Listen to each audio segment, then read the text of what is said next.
Balance marks noted.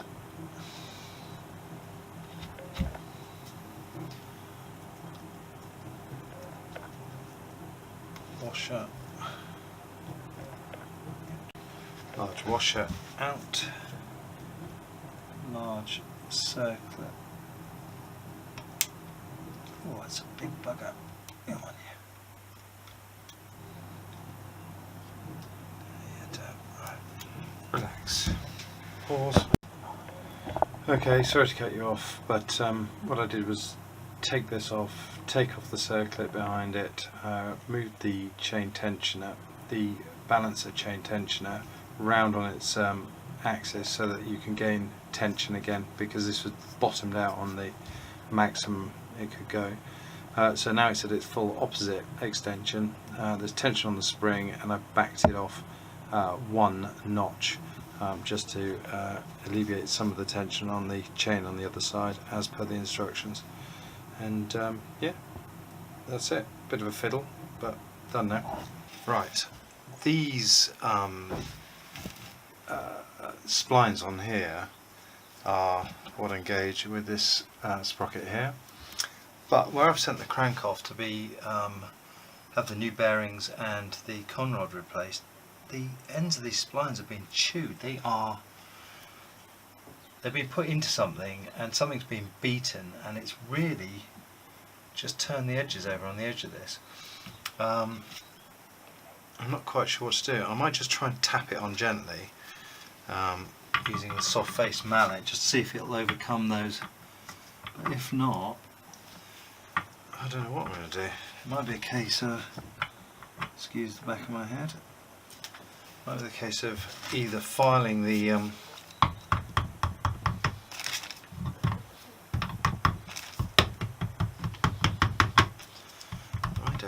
there we go. Just persuade. I don't like that. Aside from the fact I'm having to tap on it,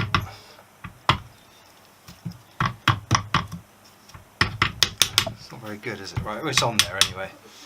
I think that might have been enough just to, yeah, there we go. So those little burrs that are on the edge are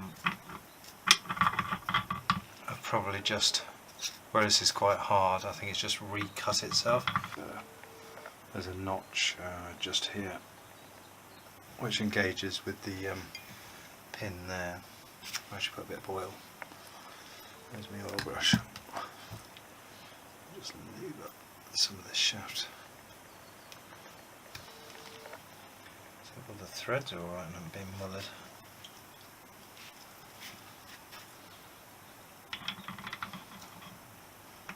And that should, there we go, that engages there.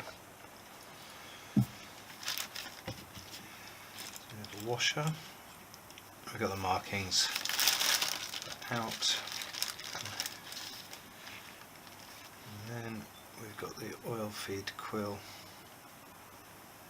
which she'll pull the cat hairs off. Just brush some oil on there just for fun. That goes in there, and there's a pin which I was paranoid about losing before. Still potentially can. There. Some more oil on that. That pin drops in there and is held in place under spring tension, and ultimately when the nut goes in, that should retain it.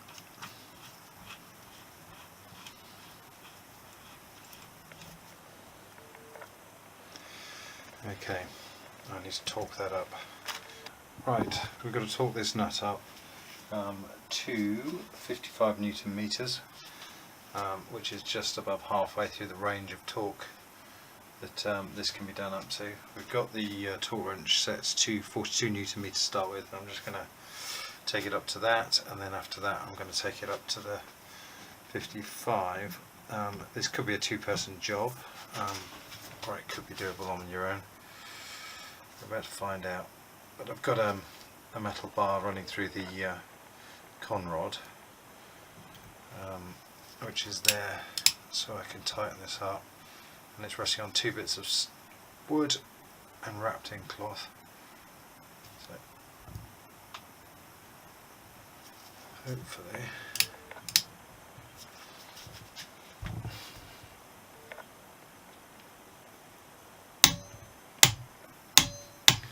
there's 42. Just increase that to 56 now.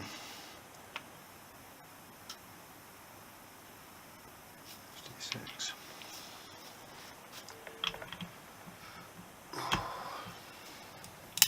I always get nervous talking stuff up. I don't think it'll be an issue on this because it's quite a hefty thread, but still.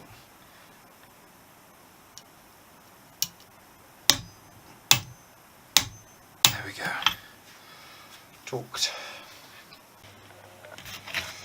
Decided to fit a new cam chain, as the old one was a bit sloppy. So this one, had a bit of fun and games with this one, because although I ordered a continuous chain, it's got another name to that, can't remember what it is, the original one sent was a broken link one, and I didn't want to mess around with having to rivet a chain, so the company resourced another one, which was a bit of a palaver. So we're going to fit that one now, or at least put it in place.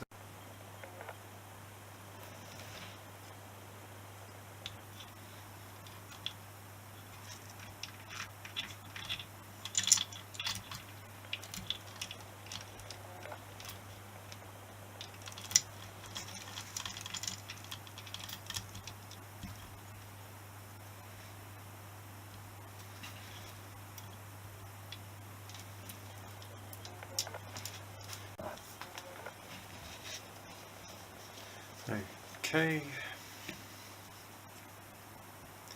just refitting the oil feed pipe that goes across the gap where the cam chain runs, just to make sure that it goes between the chain rather than one side or the other.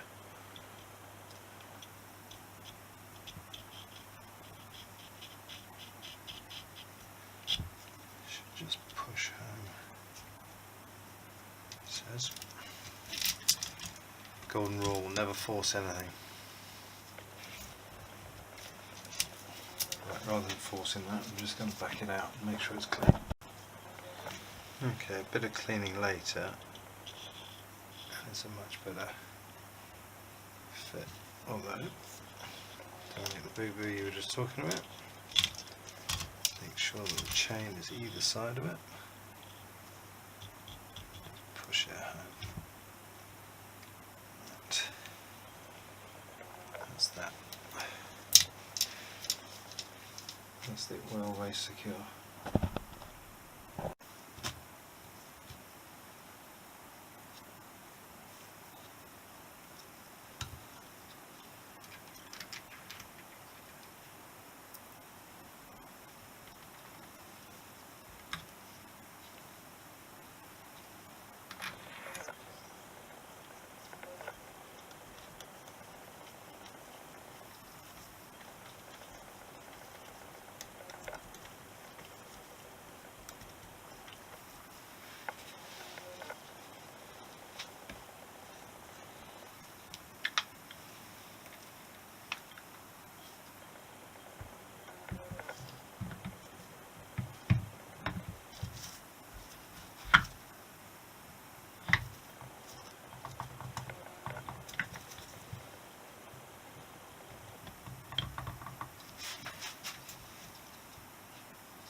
Time to torque this up.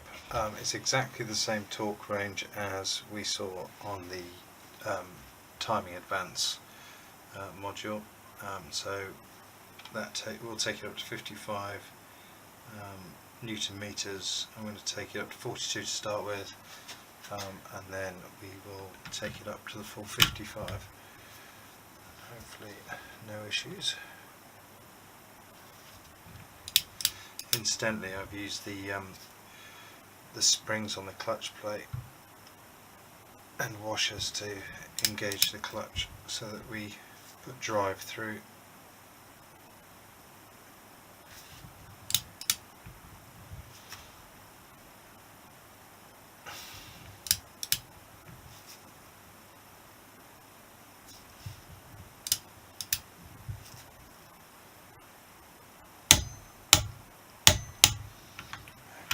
That's 42.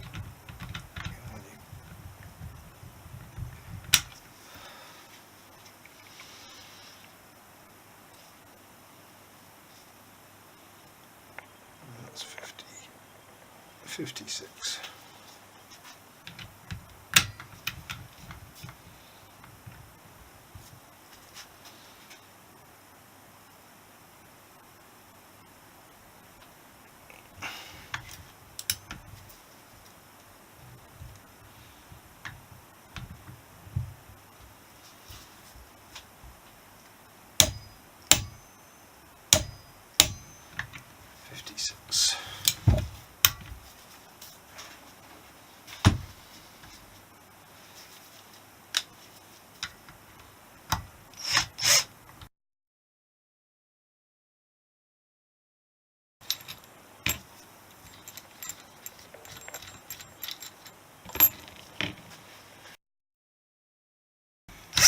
That's it really. 4 springs, 1 plate, 4 nuts, bolts I should say.